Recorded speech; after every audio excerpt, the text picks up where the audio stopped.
ঢাকার সচিবালয়ে ভয়াবহ আগুনের নেভাতে গিয়ে ট্রাক চাপায় নিহত ফায়ার সার্ভিস কর্মী শাহনুজ্জামান নয়নের রংপুরের গ্রামের বাড়িতে চলছে শোকের মাতম।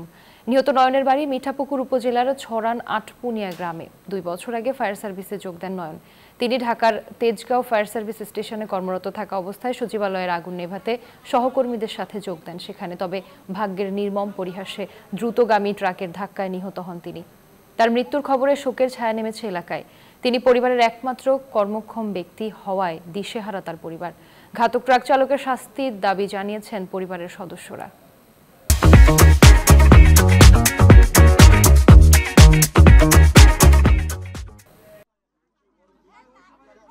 ওখানে আগুন নিবেছে, কিন্তু আইনের লোকেরা কেন করে বাধা দেয়নি? ট্রাক কেন আসছে? ট্রাক কেন আমার ভাই চাপা মারি দিছে?